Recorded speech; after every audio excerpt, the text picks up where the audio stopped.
Hi everyone, this is Dr. Mike, host of the free iTunes podcast, Psychiatric Secrets Revealed with Dr. Mike, but that's not why I'm here today.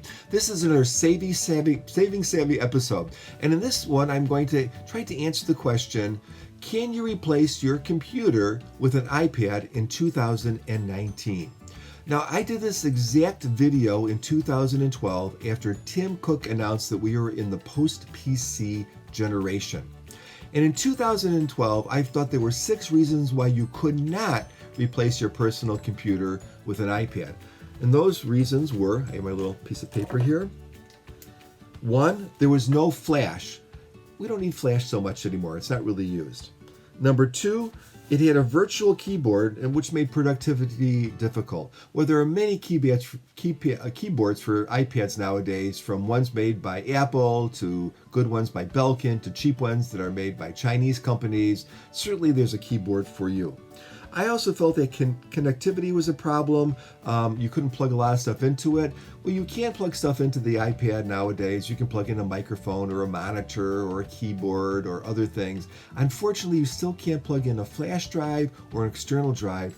That absolutely needs to change, and hopefully it will with iOS 13, because that's pretty important. I thought printing was very limited. They did have cloud printing in those days, or whatever Apple calls it, but there were very limited printers that actually used that protocol. Now a lot more printers do use that protocol, and printing is just not as important as it used to be. I also felt that it was very difficult to do simple things like to put multiple attachments in an email.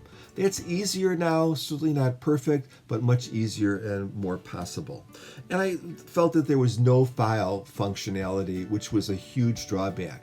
Well, we do have a file system for the iPad now. It's very primitive compared to what you would see on any kind of a computer. It needs to improve, but it does have utility, and it takes something and it does give you something. So that's partially resolved. So why did I even want to do this again? Well, it's because my good friend Tom purchased an iPad Pro, a 12.9-inch iPad Pro with all the bells and whistles, the pencil, the keyboard and everything, and he was showing it to me, and I thought, wow, that iPad is sexy. iPads have become sexy again. Could you replace your computer with one? And so I started thinking about it, and I think in some instances you can, and some you can't. So I'm going to give you 2 hypothetical can and one can't, and then I'm going to go through 3 case scenarios of real people. 1, my wife, who's a clinical psychologist. 2, my friend Tom, who's a building contractor and remodeler, and myself, a retired doctor who does a lot of creative content. And we'll see if we could replace our devices with an iPad. So what's the scenario where you really couldn't? Well, that is if you have a game or a program or an app that runs with a different operating system. So if it only runs on Windows, you got to have Windows. That's pretty clear.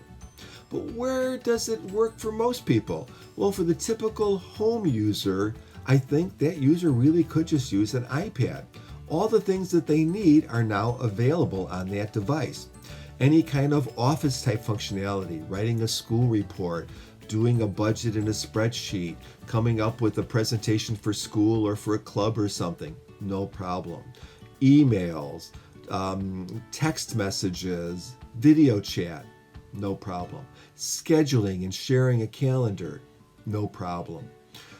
Things like just streaming media, Spotify, YouTube, Netflix, whatever, no problem.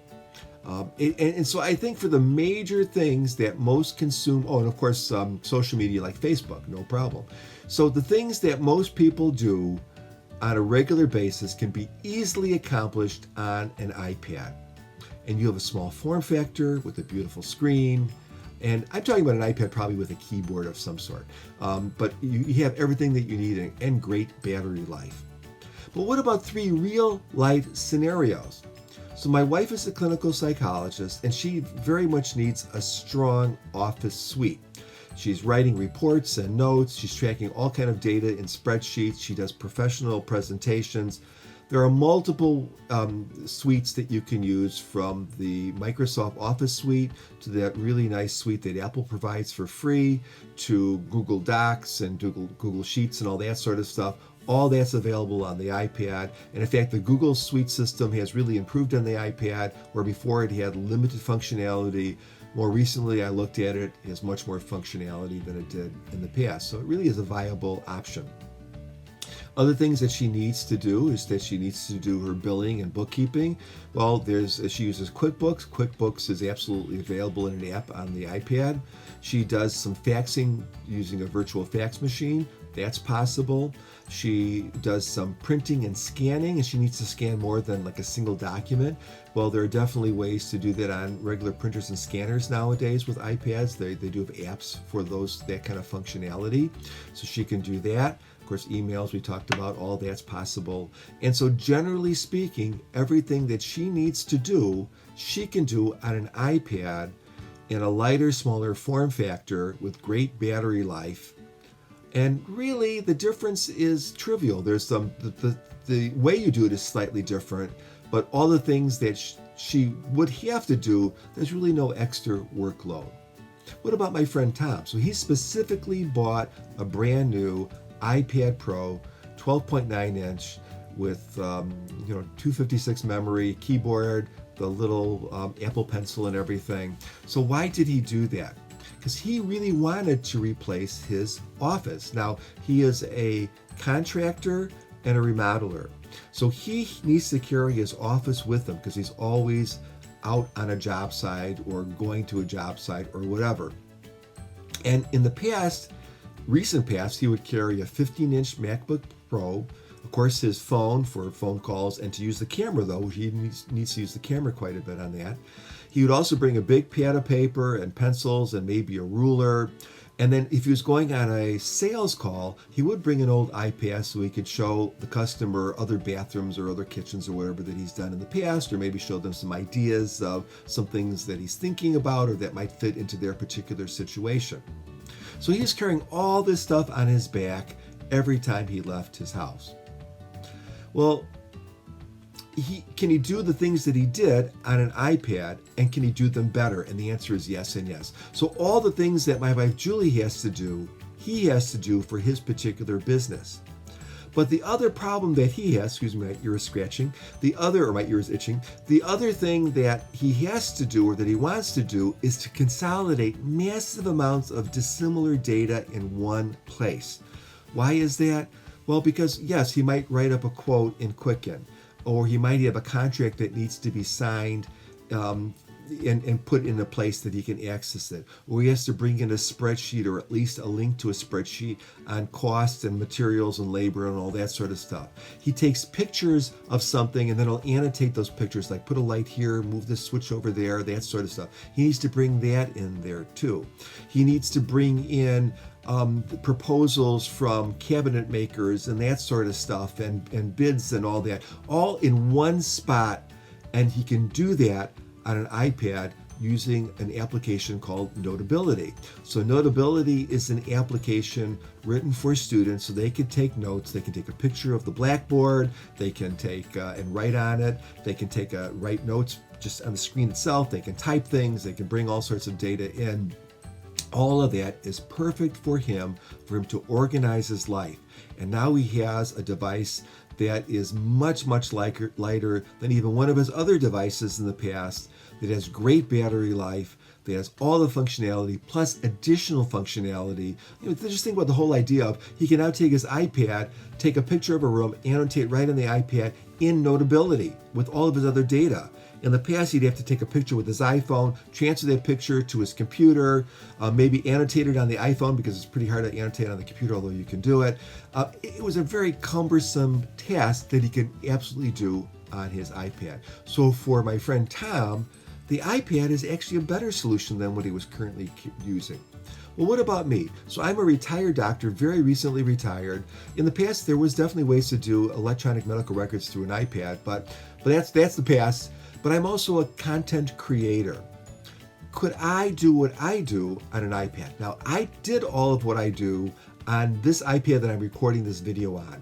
This is a standard baseline Generation 5 iPad with 32 gigabytes of memory, the cheapest iPad that you can buy last generation. So what do? Well, I do a written blog that's done in WordPress. WordPress is a great app for iPad, which I can completely manage, and I've done blog posts using my iPad just to prove the point. I do an audio podcast with my wife called Psychiatric Secrets Revealed. You can find it on iTunes and other places. And there are a lot of podcast type of apps for the iPad, but most of them require a subscription or an upfront cost or in-app cost. I don't want to do any of that because I already have a way to do my podcast, but I did use GarageBand, which works surprisingly well. What was the problem using GarageBand? Well, GarageBand defaults to music settings, so I'd always have to rechange all the parameters every time I would make a new recording, which can be kind of a pain, but no big deal. It also outputs, you cannot output it in an MP3 form. You can output it in a WAV file or in a MP4 format. So I recorded it and output it in MP4. Then I used another app on the iPad called Cloud Convert, converted it to an MP3, and I was off and running. And I was able to do that. So we talked about my WordPress. We talked about my audio podcast. We know that I have a video channel which is called Saving Savvy, because that's what you're watching right now. So I'm going to try to record this and edit it and upload it just using this iPad here, not using any other device. I know I've done a little test video. I know I can probably do that. I'm hopeful because the test video worked. But there are and I'm going to edit it in iMovie. Now there are better apps now for the iPad. One's called LumaFusion, I think, and that's supposedly a great app. But I'm just using what's free. So, and I'm pretty sure I can do it. The last thing is photography. Now, for many years, I've taken an iPad with me on vacation, and I've, using like a camera app, uploaded a few photos that I could then edit and send up to Facebook just for fun, just for family use. But I wondered if I could do a professional workflow in my iPad. So I had recently, I was asked to do a 50th wedding anniversary.